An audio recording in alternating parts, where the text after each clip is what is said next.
नमस्कार, मी पायल आपल्या नवीन अशा व्हिडिओमध्ये तुमचं मनापासून स्वागत करते। कशा आहात तुम्ही? मस्त असाल, मजेत असाल अशी आशा करते। पहिल्यांदा तुम्हाला श्री स्वामी समर्थ। आज आहे गुरुवार, तसंच आज आला आहे गुरुपुष्यामृत योग। आता अधिक महिना आहे, त्यातच गुरुपुष्यामृत योग, त्यामुळे या दिवसाला विशेष महत्त्व आहे। तसं हिंदू धर्मामध्ये जेव्हा गुरुपुष्यामृत येतो त्याला शुभ मानलं जातं आणि हा दिवस गुरुवार आणि जेव्हा पुष्य नक्षत्र एकत्र येतं त्या दिवशी आपण साजरा करतो। या दिवशी केलेली पूजा, खरेदी, गुंतवणूक, कामाची सुरुवात खूपच शुभ मानली जाते। आता वर्षामध्ये खूप वेळेस हा योग येतो, पण अधिक महिन्यामध्ये आल्यामुळे याला विशेष महत्त्व आहे। या दिवशी सोनं खरेदी केलं जातं, नवीन वस्त्र खरेदी केले जातात, नवीन व्यवसाय सुरू केला जातो, म्हणजेच कुठल्याही नवीन गोष्टीची सुरुवात केली जाते। तसंच आपला गुरु विष्णू आणि लक्ष्मी देवी यांची पूजा या दिवशी केले जातात। पुष्य नक्षत्राला नक्षत्राचा राजा म्हटलं जातं, त्यामुळं गुरुवार हा देवगुरु बृहस्पतीचा दिवस असल्यामुळे ज्ञान, धन, समृद्धी आणि शुभतत्व वाढते असं मानलं जातं। या दिवशी आहे ना, काही गोष्टी आपल्याला टाळल्या पाहिजेत, म्हणजे चुकीचे व्यवहार, तसंच नकारात्मक बोलणं, वादविवाद या गोष्टी टाळल्यामुळे ना आपला दिवसही छान जातो आणि आपले काम कर्मही चांगले राहते असं म्हणलं जातं। या दिवशी आपण जेवढ्या सेवा करताल तेवढं कमीच असतं, त्यामुळं आवर्जून काही सेवा आपल्याला या दिवशी करायचं असते। कुंकुमार्चन करायचं असतं, तसंच स्वामी समर्थांच्या आपल्याला सारामृताचं पठण करता येईल। खूप गोष्टी आपल्याला करता येतात, कारण जेवढं आपण नामस्मरण करू तेवढं याचं पुण्य आपल्याला मिळतं असं म्हणलं जातं। गुरुवार म्हटलं की सकाळपासूनच माझ्या पूजेची तयारी चालू असते आणि सकाळनं पूजा केली की मनाला प्रसन्नही वाटतं। तसं आता उन्हाळा खूपच आहे, त्यामुळे ना उन्हामुळे ना सकाळी उठा दुपारी उठा तेवढी गरमी जाणवते, तरी पण आहे ना आपल्याला सगळी कामं वेळेत झाली पाहिजे, त्यामुळे ना सकाळनं लवकर उठावं। तर आहे ना, पूजा तर आपण दररोज करतो, पण पूजा करताना आहे ना खूप पसारा होतो, म्हणजे देवघरापाशी आपण खूप पसारा करतो, तर तो पसारा केला नाही पाहिजे। कारण आहे ना, जिथं आपल्या घरामध्ये स्वच्छता असते तिथं लक्ष्मीचा वास असतो म्हणतात आणि तिथं आपल्याला एकदम प्रसन्न वाटतं। जर तोच आपल्या देवघरापाशी खूप पसारा असेल तर मग तो आपल्याला त्रासदायकच ठरतो। तर आता माझं असं झालंय, काय काम असेल चला डीमार्टला, काय घ्यायचं असेल चला डीमार्टला। घरापाशी डीमार्ट असणं खरंच चुकीचं आहे असं वाटायला लागलं मला आता, कारण आता खूप दिवस झालं नव्हतं, तरी पण आहे ना मला काही गोष्टी घ्यायच्या होत्या, त्यामुळं बाहेर न जाता मी म्हटलं चला आता ऊन खूप आहे त्यामुळं बाहेर जायची ही इच्छा होत नाही, त्यामुळं जवळच जाऊन यावं, त्यामुळं गेलो होतो आम्ही डीमार्टला। तर डीमार्टला गेल्यानंतर काहीतरी घ्यावं म्हणून, आता अधिक मास आहे, अधिक मासामध्ये आहे ना दिवे घ्यायला महत्त्व असतं, त्यामुळं यावेळेस मी डीमार्टवरनंच दिवे आणलेत, पण त्याची क्वालिटी आहे ना खरंच खूप छान आहे आणि मला आहे ना खूप दिवसापासून हा कंटेनर घ्यायचा होता। मी खूप वेळेस घेतला ठेवला, पण फायनली यावेळेस मी ठरवलं की मला घ्यायचा आहे आणि मला आहे ना हा सगळं साहित्य, म्हणजे देवाचं साहित्य ठेवण्यासाठी हे मी आवर्जून घेतलं आहे। याच्यामध्ये माझं सगळं पितळेचं बऱ्यापैकी साहित्य बसेल, त्यामुळं मी हे घेतलं आहे।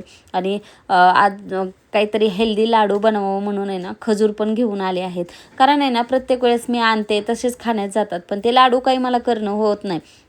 तर असंही पोटात गेलं तर चांगलंच, पण आहे ना म्हटलं ह्यावेळेस नक्की आवर्जून लाडू करावं। तर अशा ह्या आहेत आणि खूप कॉस्टली वाटतात मला, पण क्वालिटी म्हणलं तर बाहेरच्यापेक्षा मला तर डीमार्टचे याची पितळेची क्वालिटी छान वाटते, त्यामुळं म्हटलं बाहेर जाऊन घेण्यापेक्षा चला आता घ्यावे।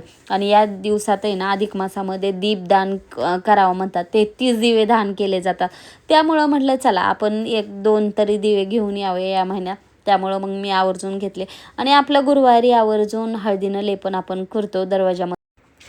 उंबऱ्याला हळदीचं लेपन केल्यानंतर आहे ना घरामध्ये इतकं पॉझिटिव्ह वाटतं, त्यामुळं मग सकाळनं लवकर केलं तर बरं वाटतं। पण आहे ना आज मला आहे ना खूप उशीर झाला होता, तर पण असं म्हटलं आपल्याला आहे ना सगळ्या सेवा होईपर्यंत थोडा वेळ जातोच, पण केल्याशिवायही आपल्याला चांगलं वाटत नाही, केल्यानंतर एकदम मनाला असं प्रसन्न वाटतं।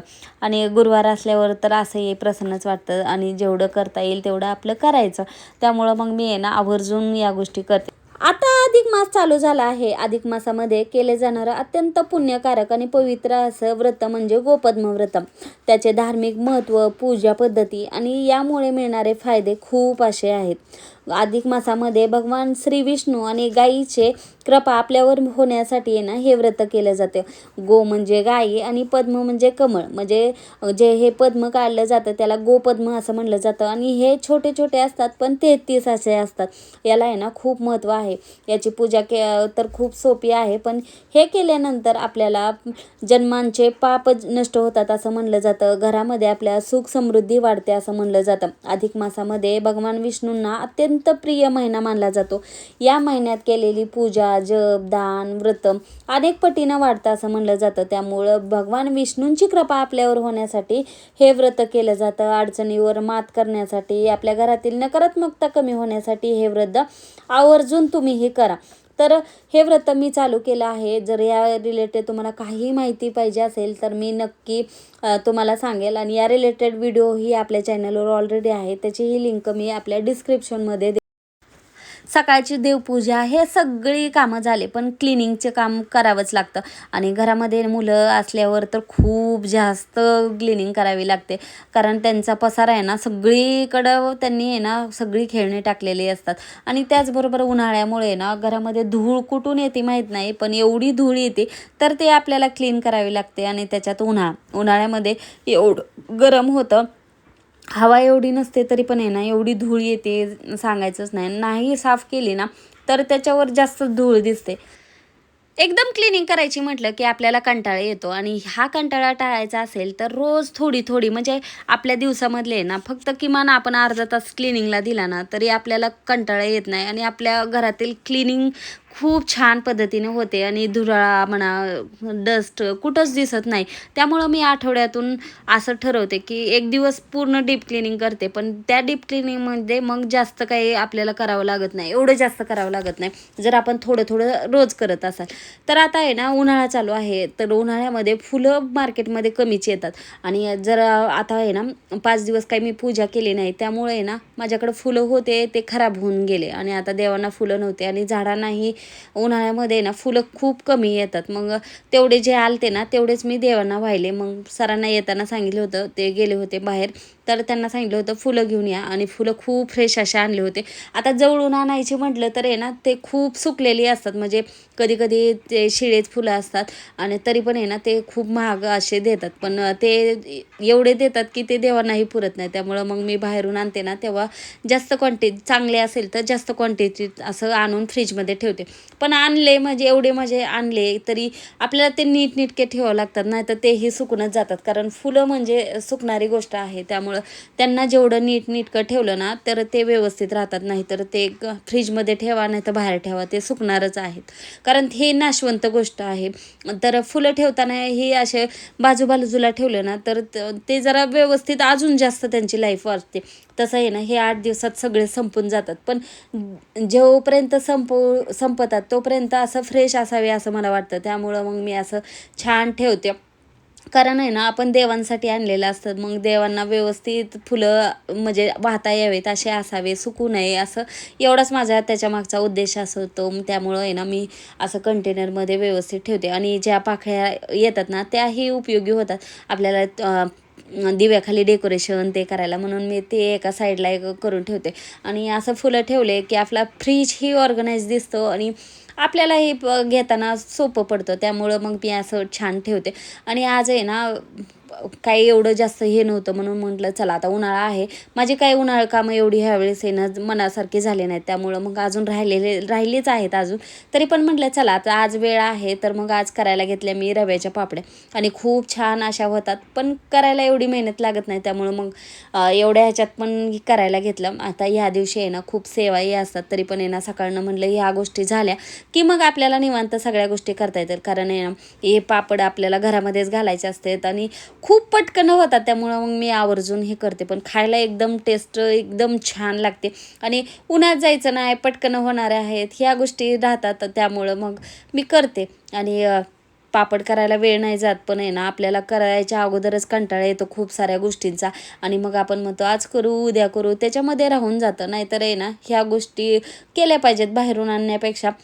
मी घरीच बनवते आणि खूप छान अशा बनतात.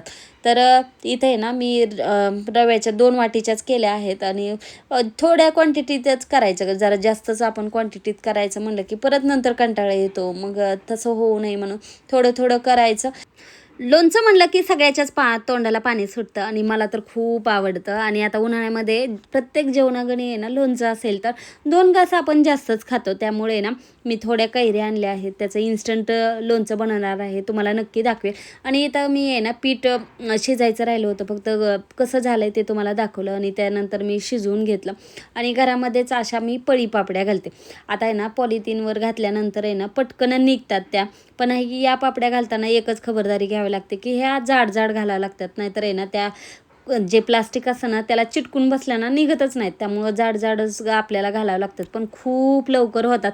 आता पळी पापडी म्हणल्यावर पटकन ते स्प्रेड होतात आणि आपल्याला थोडं पसरलं की त्या गोल गोल होतात. दिसायला तर छान दिसतातच, पण खायला पण इतक्या छान लागतात ना, खूप छान. ज्या आपल्या बॉबी म्हणतात बघा, बॉबी मिळते बाजारामध्ये तशा लागतात आणि खूप इन्स्टंट होतात.